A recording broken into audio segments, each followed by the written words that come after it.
감사합니다. 에베소서 3장 말씀입니다. 제가 20대 때까지만 해도요, 지금으로부터 한 20몇 년 전인 것 같아요. 그때까지만 해도 제가 다니는 교회, 우리가 다니는 교회의 담임 목사님 설교 외에 다른 목사님의 설교를 들으려면 부흥회를 해서 초청해서 목사님을 모시든지, 아니면 내가 그 교회를 참석을 하든지, 아니면 녹음 테이프에 녹음을 해가지고 그 테이프를 카세트에다가 꽂아서 그렇게 해서 돌려서 들었습니다.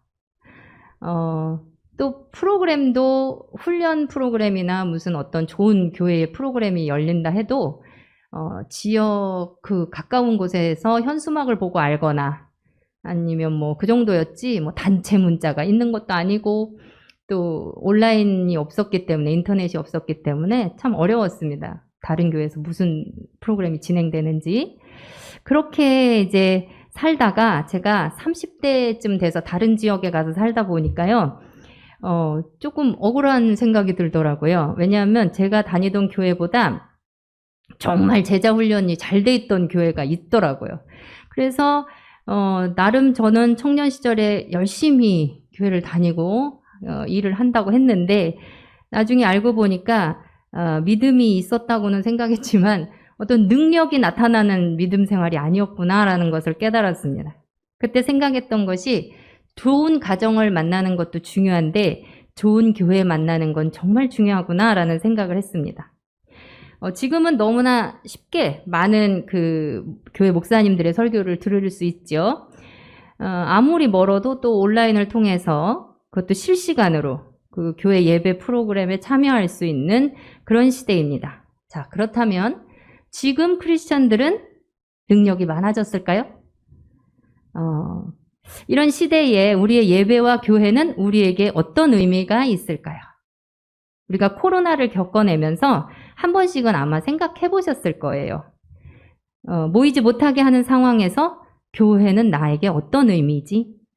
그리고 예배도 유튜브로 이렇게 중계를 하는데 교회에 굳이 이렇게 모여서 예배하는 것은 좀 불필요하지 않을까? 꼭 필요한가? 이렇게 느껴지기도 합니다.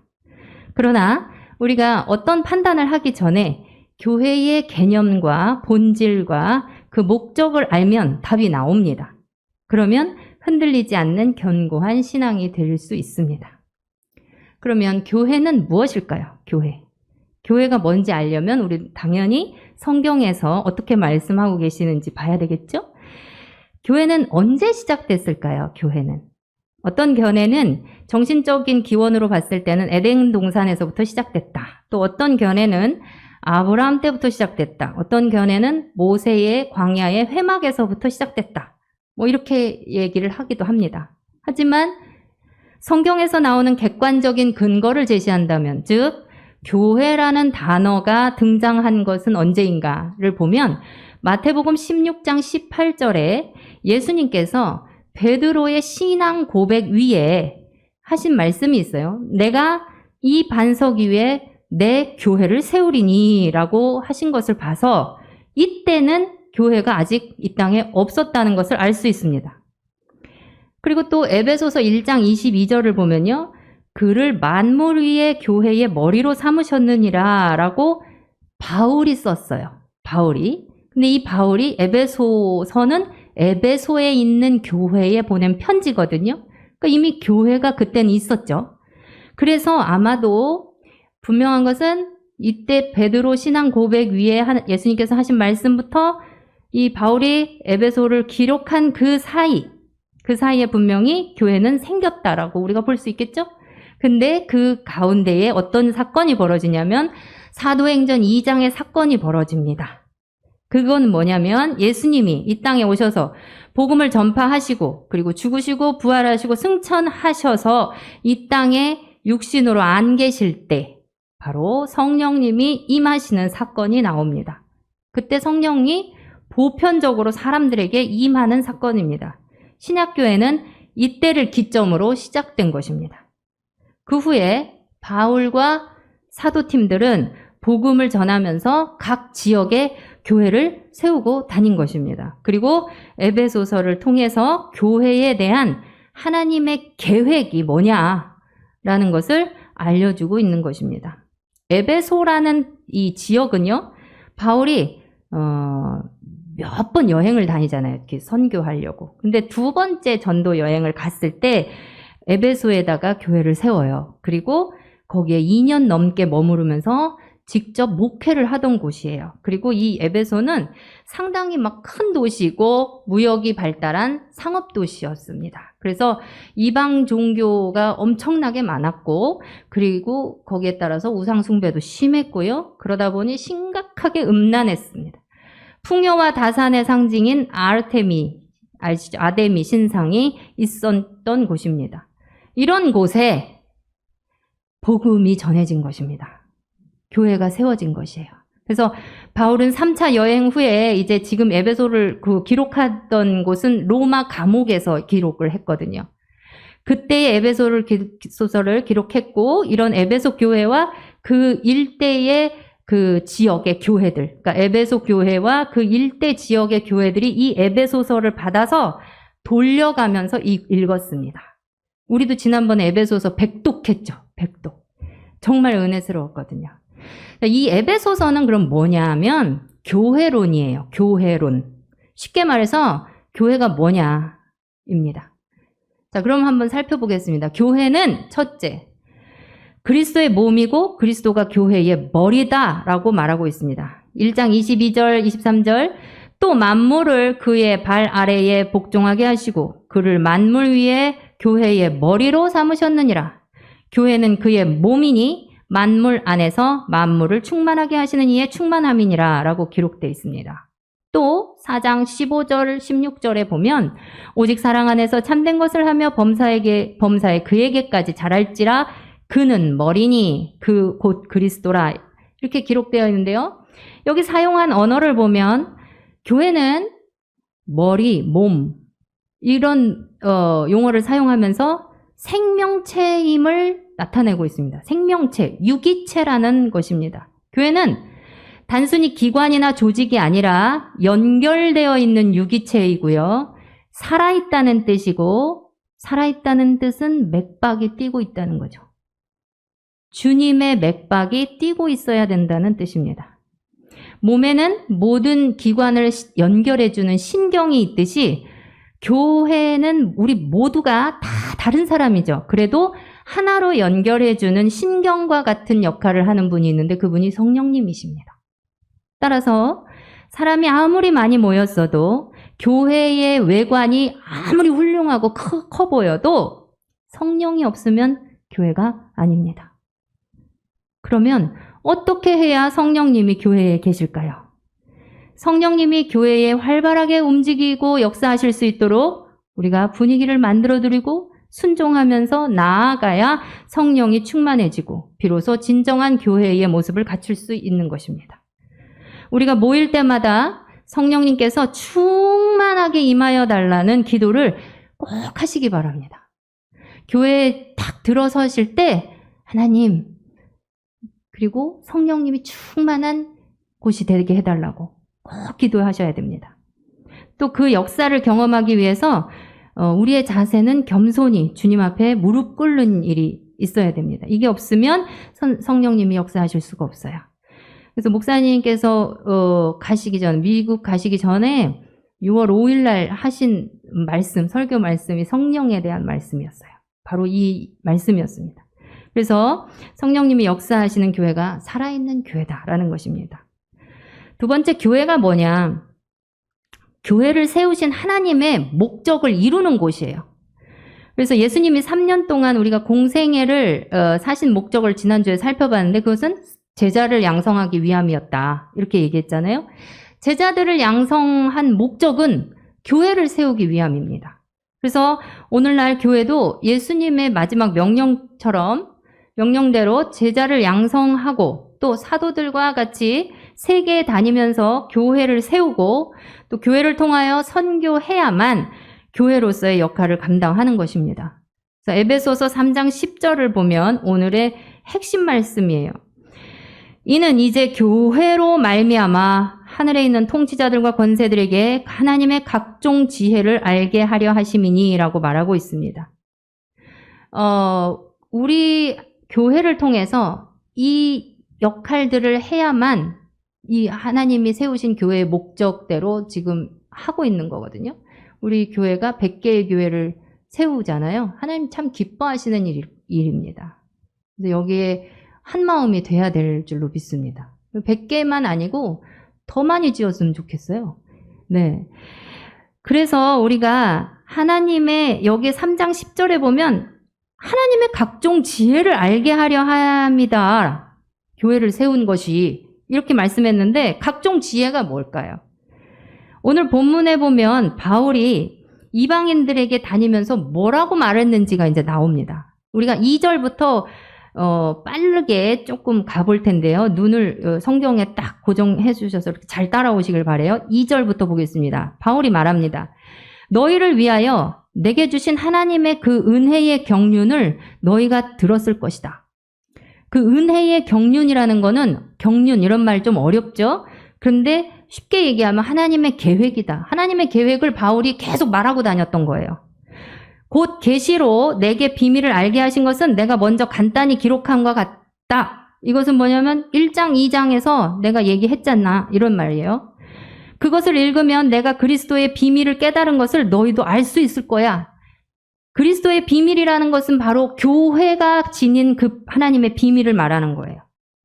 5절에 보면 이제 그의 거룩한 사도들과 선지자들에게 성령으로 나타내신 것 같이 다른 세대에서는 사람의 아들들에게 알리지 아니하셨다. 하나님께서 아직까지는 얘기 안 하셨어요. 그렇지만 바울에게만 알려졌던 것을 이는 이방인들이 복음으로 말미암아 그리스도 예수 안에서 함께 상속자가 되고 지체가 되고 약속에 참여하는 자가 됨이라.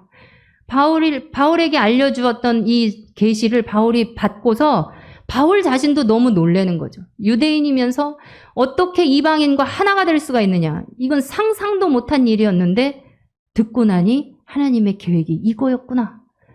너무나 기가 막힌 사건이었던 것입니다. 그래서 모든 성도 중에 지극히 작은 자보다 더 작은 나에게 이 계획이, 이 비밀이 너무 큰 계획이기 때문에 바울은 이걸 내가 어떻게 감당할 수 있을까? 그 은혜가 너무 크다는 생각을 한 거예요. 그런데 10절에서 이는 이제 교회로 말미암아 하늘에 있는 통치자들과 권세들에게 하나님의 각종 지혜를 이제 알게 할 것이다. 라는 말씀입니다. 은혜의 경륜이라는 것은 하나님의 계획입니다. 이 계획을 믿는 자들을 위해서 하나님께서 미리 예비하신 것입니다. 그게 바로 교회입니다. 바울은 그때까지 사람들에게 드러내지 않았던, 감추어져 있었던 하나님의 계획에 대해서 에베소서를 기술한 것입니다. 그리고 이러한 교회를 위해서 선지자와 사도들은 말씀으로, 가르침으로 교회의 기초를 놨어요. 그리고 예수님께서 그 기초에서 모퉁이를 맡으셨다고 한 겁니다. 그래서 2장 20절에 보면 너희는 사도들과 선지자들의 터 위에서 세우심을 입은 자라. 그리스도 예수께서 친히 모퉁이 돌이 되셨느니라. 아멘. 담메색 도상에서 주님을 만난 바울은 하나님께서 이방인들에게 복음을 전해야 할 책임을 바울에게 주셨죠. 유대인과 이방인들이 예수님이 죽으시고 다시 부활하심으로 말미암아서 교회라는 새로운 공동체에서 하나가 되는 이 새로운 계획이 곧 하나님의 비밀이다. 이렇게 말하고 있는 것입니다. 교회는 하나님께서 니네들 안 되겠구나 하고서 부재대책으로 그냥 툭 던져주신 것이 아니고요. 태초부터 치밀하게 계획하셨고 아들의 죽으심과 부활로 이것을 성취하신 것입니다. 교회는 모든 사람이 하나님의 지혜를 알아가는 길이고요. 하나님의 이 세대를 향한 계획의 중심입니다. 심지어 3장 10절에 보면 하늘에 있는 통치자들과 권세들에게 이랬어요. 즉 천사와 마귀들도 그리스도의 교회를 통해서 하나님의 지혜를 알 수 있다는 것입니다. 그러니 얼마나 사탄의 공격의 대상입니까? 셋째로 교회는 가정공동체입니다. 가정공동체. 교회를 제도화된 기독교의 어떤 기관으로 보는 경우가 있는데요. 교회는 하나님의 집입니다. 실제로 바울이 쓴 목회서신, 그러니까 바울이 디모데전 후서, 그 다음에 디도서는 목회를 어떻게 해라 하는 그 제자들에게 보낸 거예요. 그래서 디모데전서 3장 15절에 보면 만일 내가 지체하면 너로 하여금 하나님의 집에서 어떻게 행하여야 할지를 알게 하려 함이니 이 집은 살아계신 하나님의 교회요 진리와 기둥의 터니라 라고 기록하였고요. 디모데전서 5장 1절에서 2절을 보면 늙은이를 꾸짖지 말고 권하되 아버지에게 하듯 하며 젊은이에게는 형제에게 하듯 하고 늙은 여자에게는 어머니에게 하듯 하라. 젊은 여자에게는 온전히 깨끗함으로 자매에게 하듯 하라. 이렇게 기록하고 있습니다. 이걸 보면은 아버지, 형제, 어머니, 자매 이런 건 어디서 사용하는 호칭이에요? 가족의 호칭이죠. 교회는 사도행전 2장에서 시작되었습니다. 성령님과 함께. 그리고 부흥하고 발전하게 되면서 잘 간 게 아니라 여러 가지 갈등을 일으켰어요. 그래서 바울은 디모데 전후서와 디도서를 통해서 교회 목회에 대한 결론을 내립니다. 그리고 가르칩니다. 여기 디모데 전후서와 디도서를 보면요. 여러분들 읽으실 때 한번 눈여겨보세요. 가정의 질서에 대해서 굉장히 많이 얘기하고 있습니다. 그 책들을 보면요. 가정의 가르침의 원칙이 분명하게 나와 있습니다. 뿐만 아니라 교회론인 이 에베소서 5장에도 보면요. 가정생활의 원칙을 분명하게 기록하고 있습니다.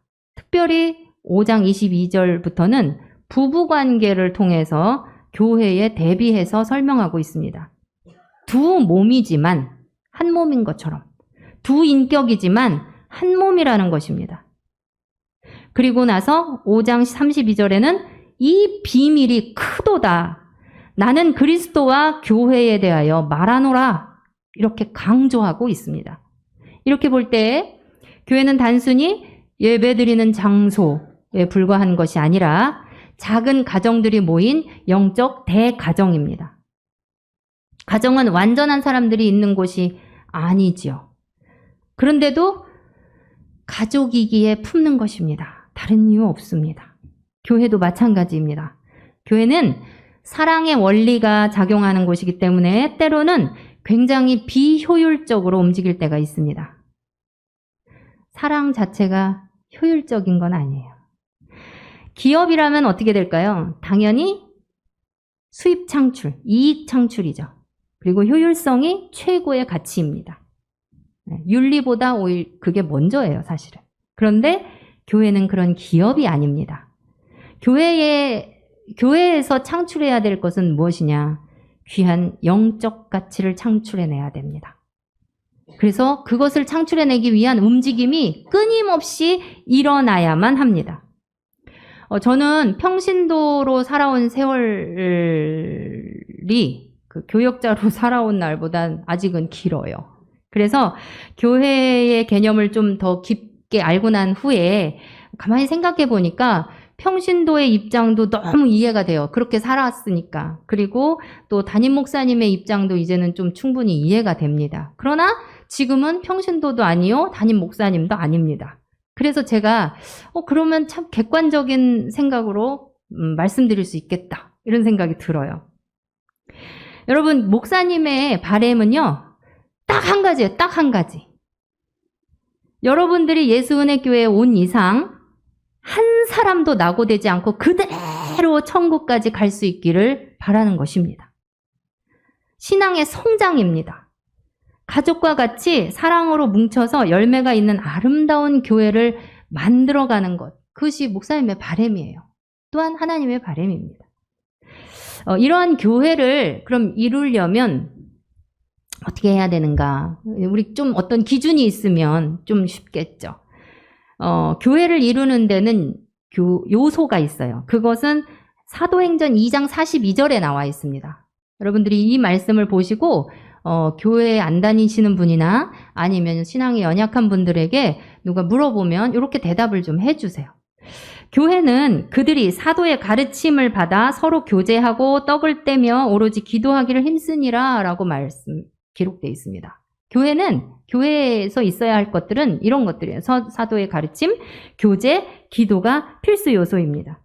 이것이 빠지면 교회라고 볼 수가 없어요. 그래서 지금 굉장히 개인주의화가 되고 있고 또 코로나로 인해서 모든 요소가 이 세 가지 요소가 되게 약화되어 있습니다. 못 모이잖아요. 그렇죠? 그랬는데 우리 교회 어떻습니까? 이 세 가지 요소가 어느 정도 충만합니까? 여러분 한 분 한 분은 또 이 세 가지 요소를 위해서 어떻게 하고 계십니까? 그리스도의 몸인 교회는 이런 각자가 가지고 있는 이 영적 은사들이 있어요. 은사들을 사용함으로써 그리고 교제와 서로 섬김의 이 책임을 함께 수행함으로써 제 기능을 하는 것입니다. 교회가 이 일을 충실하게 감당할 때 예수님의 몸이 지상에서 온전히 드러나는 것입니다. 반면에 교회가 이 기능을 충실하게 감당하지 못할 때 세상은 교회를 비난하게 돼 있고요. 주님이 욕을 먹게 되는 것입니다. 사도 바울이 세운 수많은 교회도 시작할 때는 성령으로 세워졌지만 온전한 성숙을 이루지 못한 교회가 있었음을 우리가 역사적 경험으로 알 수 있습니다. 이에 대해서 사도 바울은 서신서에서 교회 지도자와 구성원들이 가족으로서 서로를 대할 것을 매 편지마다 이렇게 기록하고 있는 것입니다. 여러분, 삶에 문제가 있으시죠? 문제가 생기죠, 우리가. 그러면 가족이에요. 혼자 끙끙 앓지 마시고 지체하지 마시고 빨리빨리 중보기도 요청하세요. 우리 충청도 너무 양반이잖아요. 너무 신중하고 배려하다가 그 마음이 너무 크다 보니까 기도 제목 부탁하면 나 때문에 힘들까봐 또 걱정할까봐 이런 생각하다가 골든타임 놓치면 큰일 납니다. 그러다가 아이고 이제 진짜 기도 제목 부탁해야겠다 싶어가지고 말씀할 때 이렇게 전화 들으면요. 기도해 주세요. 이런 문제 있어요. 근데 아무한테도 말씀하지 마세요. 이렇게. 물론 알아요. 그 마음이 뭔지, 어떤 심정에서 그러는 건지. 하지만 여러분, 천국은 침노하는 겁니다. 뭐가 두려워요? 내면의 힘을 좀 기르세요. 어떤 문제도 괜찮습니다. 체면, 내 생각 이런 거 앞서지 마시고요. 기도가 앞서서 기도의 힘을 맛본 사람은 다른 것 고려하지 않습니다. 신약 성경에서 예수님께 고침받은 그 수많은 사람들의 행동을 한번 관찰해 보세요. 체면 없습니다. 가족끼리 문제가 생겼는데 무슨 체면이 있어요? 바울은 교회가 이렇게 행할 때 비로소 그리스도가 증거된다 알려주고 있는 것입니다. 따라서 우리들도 당연히 이 가르침을 받아서 행해야 할 것입니다. 이 사회와 시대는 점점 하나가 되고 어떤 한 공동체로 묶이는 거 이거 점점 거부하고 있습니다. 이럴 때 우리는 어떻게 해야 될까요? 에베소서 5장 15절에서 18절을 보면요. 그런즉 너희가 어떻게 행할지를 자세히 주의하여 지혜 없는 자같이 하지 말고 오직 지혜 있는 자같이 하여 세월을 아끼라. 때가 악하니라. 그러므로 어리석은 자가 되지 말고 오직 주의 뜻이 무엇인가 이해하라. 술 취하지 말라. 이는 방탕한 것이니 오직 성령으로 충만함을 받으라. 말씀하십니다. 지혜 있는 자같이 행하라고 했습니다. 지혜 있는 자는 주의 뜻이 무엇인가 아는 사람입니다. 성령 충만한 사람입니다. 여러분, 하나님이 여러분 절대적으로 사랑하시는 거 믿으십니까? 그럼 문제가 더 이상 문제가 아닙니다. 교회는 하나님께서 이 땅에 세우신 유일한 희망 공동체예요. 그리스도는 승천하셔서 하늘의 우편에 하나님 우편에 앉아 계시지만 이 땅에는 아직도 교회로서 그의 몸을 나타내고 계십니다. 하나님의 목적이 드러나는 것. 교회를 통해서 예수를 드러내는 것입니다. 태초부터 하나님께서 치밀하게 계획하신 교회. 예수님께서는 이 땅에 오셔서 교회를 세우시고 확장시킬 사명을 그분을 따르는 자들에게 주신 것입니다. 그들에게 또한 성령의 능력과 권능을 주셨습니다. 예수은혜교회는 여러분과 어떤 관계가 있습니까? 교회는 하나님께서 친히 계획하고 명하신 것인데 우리가 그 안에서 얼마나 하나님의 계획과 비밀을 이해하고 있는지 자신을 한번 통찰해 봐야 할 것입니다. 그리고 교회를 위해서 여러분 진지하게 고민하고 기도해 보십시오. 왜냐하면 교회가 건강해야 내 삶이 건강할 수 있습니다. 여러분, 가정과 교회가 모두 건강해야 되지만 때로는요, 비록 가정은 흔들릴 때가 있고 온전하지 못해서 해결해야 될 문제가 있을 때가 있습니다. 그러나 좋은 교회를 만나면 가정이 회복되는 것을 믿으시기 바랍니다. 그리고 우리 교회가 하나님의 비밀을 맡은 사명을 다할 수 있도록 또 기도하시기 바랍니다. 왜냐하면 나의 영적 대가정인 이 예수은혜교회를 통해서 하나님의 그 크신 계획, 우리가 정말 감당할 수 없는 그 큰 계획이 드러날 수 있기 때문입니다. 그리스도의 몸을 잘 세워나가지 않으면 우리 개인의 영적 성장은 있을 수 없습니다. 교회에 관심을 갖고 헌신봉사해라 라는 이런 단순한 뜻이 아니에요. 본질을 알고 행하자는 것입니다. 신앙생활을 한다고 하면서도 그냥 교회 오래 다니면 좋은 일 있겠지 이런 생각보다는 교회가 내 삶과 직결되는 곳임을 먼저 기억하시기 바랍니다. 이 땅의 교회는 우리 예수은혜교회는 그리스도께서 다시 오실 때까지 머리 대신 예수 그리스도 분량까지 자라나는 교회. 또 온몸이 말씀대로 각 마디를 통해서 도움을 입음으로 연락하고 연합하여서 각 지체의 분량대로 역사하여서 그 몸을 자라게 하고 사랑 안에서 견고하게 스스로 세워지는 그런 교회가 되기를 축복합니다. 아멘. 우리 이 시간 다 같이 일어나셔서 찬양 한 곡 하겠습니다. 찬양 한 곡 하실 텐데요. 우리에겐 소원이 하나 있네 라는 곡입니다. 찬양하시고 기도하시겠습니다. 우리의 간곡한 마음, 교회를 향한 그리스도의 마음을 품고 찬양하시겠습니다. 우리에겐 소원이 하나 있네. 주님 다시 오실 그날까지 우리 가슴에 새긴 주의 십자가 사랑 나의 교회를 사랑케 하네. 주의 교회를 향한 우리 마음 희생과 포기와 가난과 고난 하물며 죽음조차 우릴 막을 순 없네. 우리 교회는 이 땅의 희망 교회를 교회되게 예배되게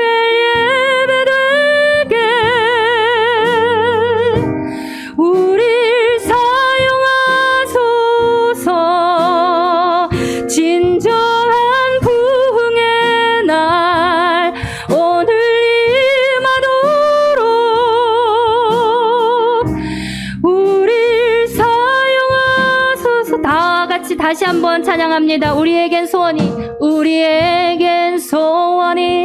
하나 있네. 주님 다시 오실 그날까지 주님 다시 오실 그날까지 우리 가슴에 새긴 주의 십자가 사랑 교회를 사랑케 하네. 주의 교회를 향한 우리 마음, 주의 교회를 향한 우리 마음 희생과 포기와 가난과 고난, 하물며 죽음조차 우릴 막을 수 없네. 우리 교회는 이 땅에 힘아멘. 교회를 교회 되게 축복하소서.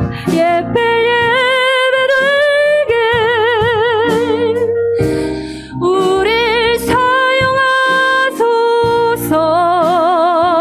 진정한 부흥의 날 오늘 임하도록 우릴 사용하소서. 성령 안에 예배하리라. 성령 안에 예배하리라. 자유의 마음으로 사랑으로 사역하리라. 사랑으로 사역하리. 교회는 생명이니 교회를 교회 되게 예배 되게 우릴 사용하소서. 진정한 부흥의 날 오늘 임하도록 우릴 사용하소서. 아멘. 우리 이 시간 이 고백과 함께 잠시 기도했으면 좋겠습니다. 첫째, 교회를 위해서 기도하시겠습니다. 예수은혜 교회를 위해서, 한국교회를 위해서 기도하겠습니다. 하나님, 세상의 비난거리와 조롱거리가 되지 않게 하소서. 이 귀한 그리스도의 몸이 하나님께 영광을 돌리고 하나님의 계획이 풀어지는 교회가 다 돼야 될 줄로 믿습니다. 두 번째, 담임 목사님을 위해서 기도해 주시기 바랍니다. 담임 목사님 성령 충만할 수 있도록 꼭 기도해 주시기 바랍니다. 세 번째, 중보가 필요한 우리 가족들이 있습니다. 영적 대가정에 속한 우리 가족들이 있습니다. 지체입니다. 질병의 문제, 재정의 문제, 관계의 문제, 기업의 문제, 중대한 선택과 결정 앞에 있는 문제, 진로의 문제, 학업의 문제, 이 문제를 하나님 앞에 그대로 올려드립니다. 이 시간 주님 앞에 주여 한번 외치시고 함께 이 교회를 위해서 이 세 가지를 놓고 함께 우리 한번 기도하겠습니다. 주여, 아버지, 이 예배를 받아 주옵소서. 아버지 하나님, 이 기도를 받아 주옵소서. 하나님이여, 예배드리는 이 시간 하나님, 놀라우신 하나님의 역사와 성령의 만지심이 필요합니다. 하나님이여, 영광 받아 주시옵시고 우리가 교회를 위해서 기도할 때에, 우리가 담임 목사님을 위해서 기도할 때에, 하나님 우리의 가족들을 놓고 기도할 때에 하나님이여, 주님 기뻐하시고 하나님이여, 이 교회를 통해서 아버지 하나님 기적과 주님이여 표적이 일어날 수 있도록 주님 붙잡아 주시옵소서. 오 할렐루야, 할렐루야, 할렐루야. 함께하여 주시옵소서. 하나님 함께하여 주시옵소서. 아버지 하나님, 모든 질병의 문제, 재정의 문제가 다 해결되게 하여 주옵소서. 놀라운 방법으로, 생각지도 않은 방법으로 하나님께서 역사하실 줄로 믿습니다. 왜냐하면 그것이 능력인 줄 믿기 때문입니다. 하나님 아버지, 하나님께서 함께하여 주시옵소서.